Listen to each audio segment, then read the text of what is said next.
알베르트 아인슈타인은 20세기 가장 위대한 과학자 중 한 명입니다. 그는 평생을 물리학과 인류 발전을 위해 헌신한 후 1955년 4월 18일 미국 뉴저지 프린스턴 병원에서 76세의 나이로 세상을 떠났습니다. 그러나 이것이 아인슈타인의 이야기가 끝난 것은 아니었습니다. 그의 사망 후 몇 시간 만에 아인슈타인의 뇌가 신비롭게 사라졌습니다.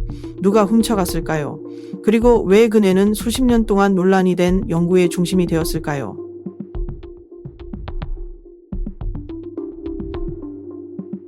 알베르트 아인슈타인은 독일 제국 비르텐베르크 왕국에서 1879년에 태어났습니다.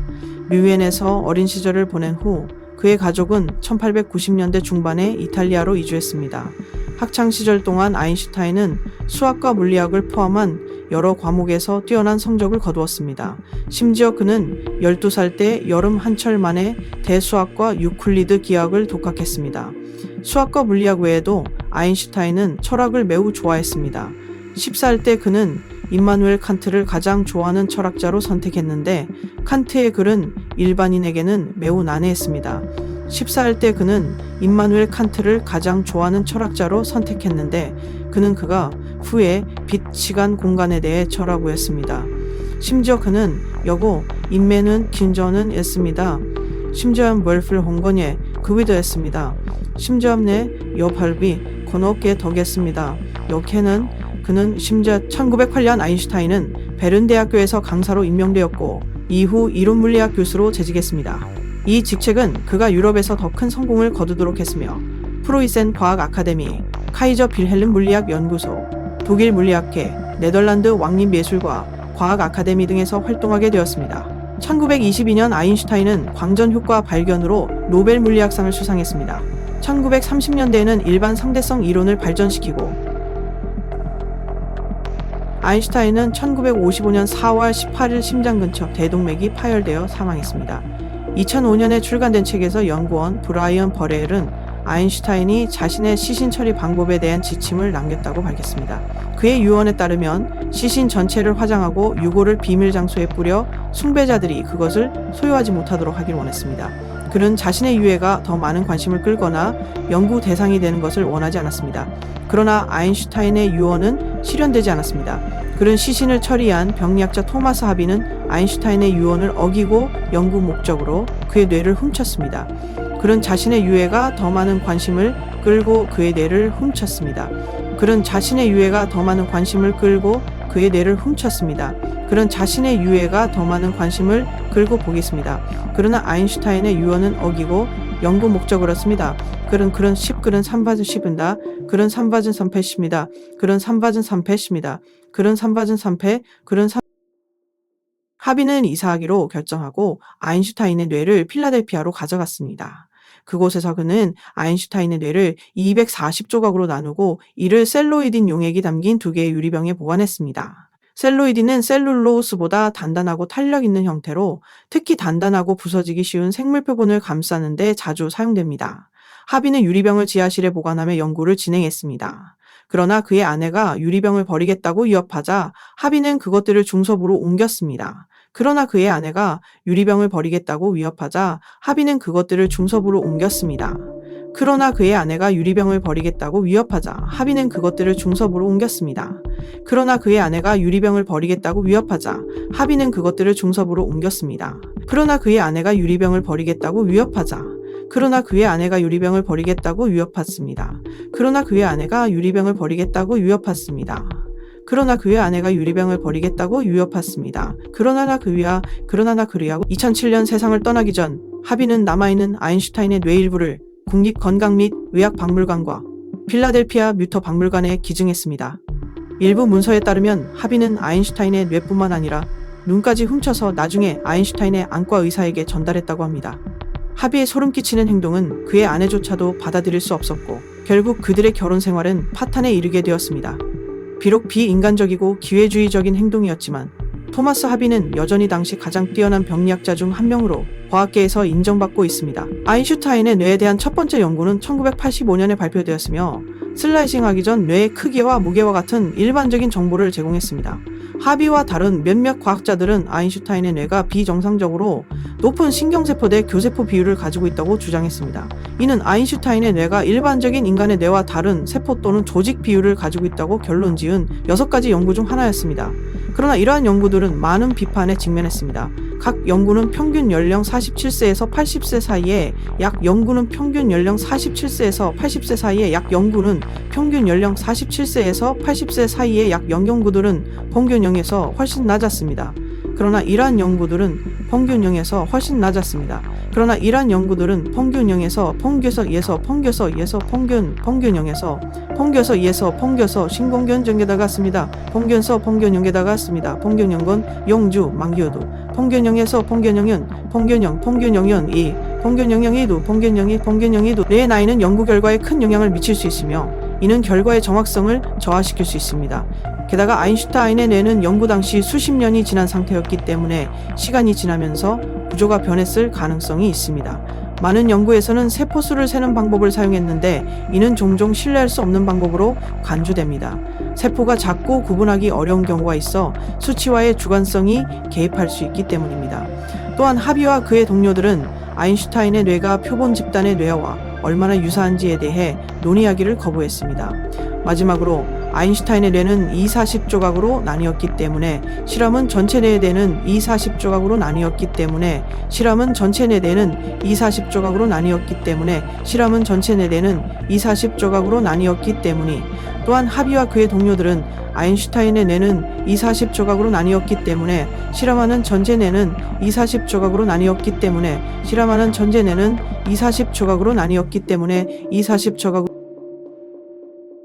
1996년 엘라베마 대학교 버밍엄 캠퍼스의 두 번째 연구는 아인슈타인의 뇌신경 세포가 일반적으로보다 더 밀접하게 연결되어 있어 정보 처리 속도와 효율성이 일반인보다 뛰어나다는 사실을 확인했습니다. 1999년 캐나다 온타리오에 있는 맥마스터 대학교 과학자들의 심층 분석에서는 아인슈타인의 전두엽 주름 내부 정점이 결손되어 있다는 사실을 발견했습니다. 연구진은 이 결손 부분이 신경 세포를 자극하여 아인슈타인의 유창한 의사소통 능력에 기여했을 가능성이 있다고 추정했습니다. 이후 2000에는 뇌열구, 실비안 열구 또는 외측고랑이라고도 함가 인간 뇌의 가장 완벽한 구조 중 능력에 기억과 관련된 추간 의소통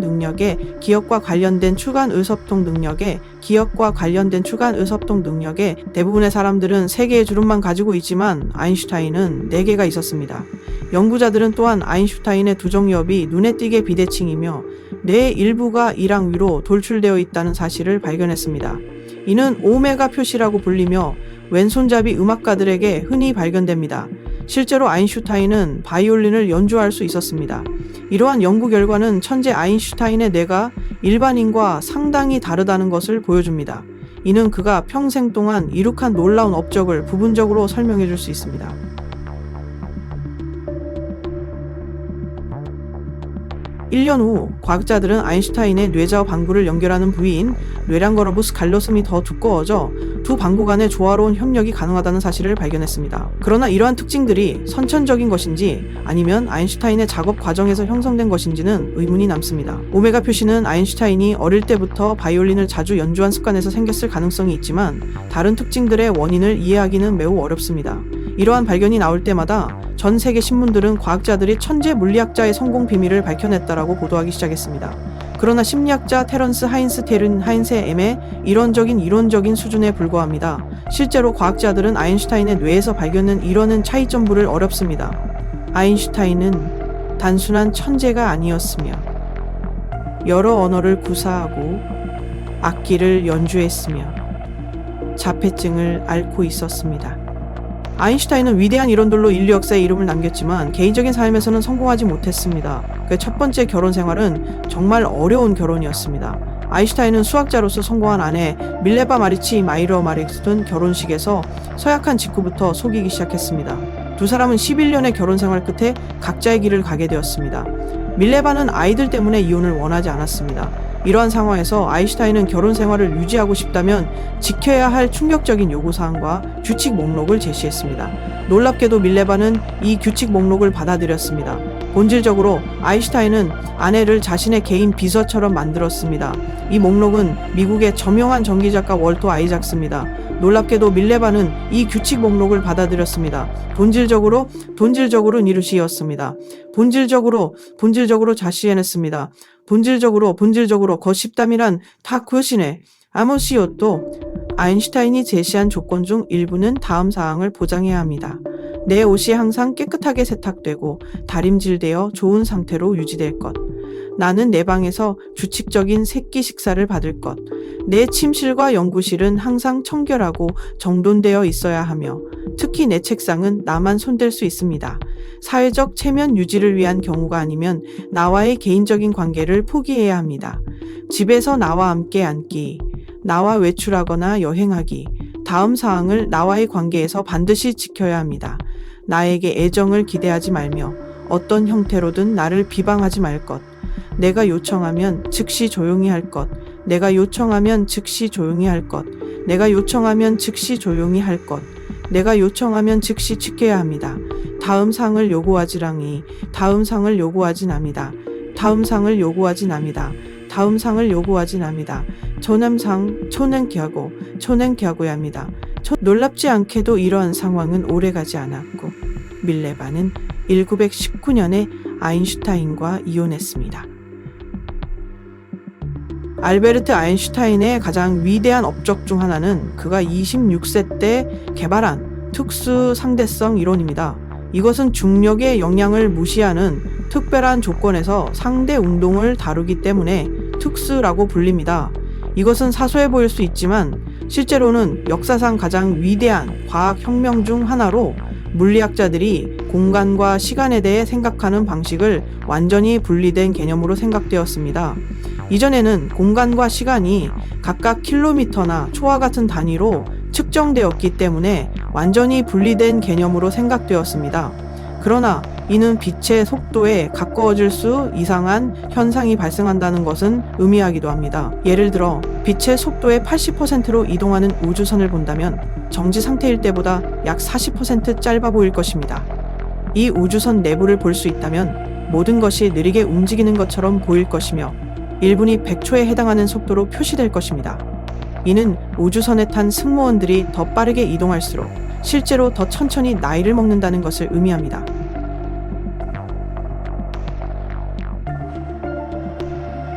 (2011년) 알베르트 아인슈타인의 상대성 이론에 관한 54페이지 분량의 손으로 쓴 원고가 프랑스 파리에서 열린 경매에서 기록적인 1,160만 유로 약 1,300만 달러에 판매되었습니다. 이 원고는 주로 검은 잉크로 쓰인 끝없는 계산식들로 구성되어 있으며 종이는 약간 노랗게 변색되고 구겨진 상태였습니다. 아인슈타인 배소 원고는 알버트 아인슈타인과 그의 동료이자 친구인 미셸 베스토가 서명한 작업 문서입니다. 이 문서는 아인슈타인의 경력에서 가장 중요한 발명 중 하나인 일반 상대성 이론의 탄생 과정을 기록한 자료입니다. 이는 현대 물리학 역사에서 가장 중요한 이론 중 하나이기도 합니다. 이 작업 문서는 두 연구자의 작업을 반영하며 실제로는 경쟁적인 정신 속에서 협력한 결과물로 때때로는 조화를 이루기도 했습니다. 우리는 이 문서의 각 페이지를 넘기면서 그 조화감을 느낄 수 있습니다. 이 원고는 그들이 1913년에서 1914년까지 함께 작업한 결과물입니다. 이것은 아인슈타인이 1919년 이전에 작성한 작업 문서가 매우 희귀하기 때문에 이 문서가 특별히 중요한 이유이기도 합니다. 아인슈타인은 거의 기록을 남기지 않았기 때문에 이 원고가 존재하고 우리에게 전달된 것 자체가 그것을 특별히 만든 것입니다. 이 원고를 읽으면서 제가 특별히 감동을 받은 것은 우리가 종종 아인슈타인을 절대적인 천재로 완벽한 모델로 첫 번째 계산에서 정확한 방정식을 찾아낸 인물로 생각한다는 점입니다. 그러나 이 원고는 아인슈타인이 매우 똑똑하지만 그 역시 다른 과학자들과 마찬가지로 의심의 시기를 겪고 가설을 확인하거나 거부하며 실수를 반복하는 사람임을 보여줍니다. 이 원고에서 아인슈타인은 실수를 했으며 그 실수가 그를 한층 더 위대하게 만든 이유는 바로 우리가 그의 끈기와 점차적으로 발전하고 수정되는 사고 과정을 보여줍니다.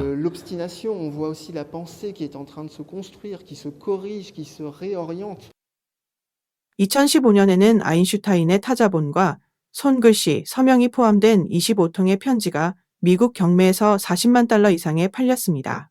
이 편지들은 개인과 조직에 보내진 것으로 그 중에는 아인슈타인의 첫 번째 아내인 밀레바 마리치에게 보내는 메시지와 상대성 이론, 전기학, 중력 간의 관계에 대한 그의 생각도 포함되어 있습니다. 이 편지들에 대해 흥미로운 점은 이 분야가 내용에 의해, 즉 편지가 다루고 있는 것에 의해 촉진된다는 것입니다. 그것은 단순히 누군가가 그에게 커플링크스를 선물했다고 감사하는 일반적인 편지가 아닙니다. 솔직히 말하면 그것은 정말 아무 의미도 없습니다. 대신 이 편지들은 20세기 가장 위대한 지성으로 여겨지는 사람의 마음속으로 깊이 들어갑니다. 그래서 사람들은 항상 그 정보를 알고 싶어 합니다. 그들의 생각은 그런 비범한 지성을 가진 사람과 비교했을 때 어떤 생각을 했는지, 그들은 그 생각은 그런 비범한 지성을 가진 사람과 비교했을 때 어떻게 다를지 궁금해합니다. 아인슈타인은 천재 과학자였습니다. 그의 인류에 대한 기여는 엄청나게 큽니다. 그의 재능으로 아인슈타인은 인류가 삶과 우주에 대한 사고를 변화시키도록 도왔습니다.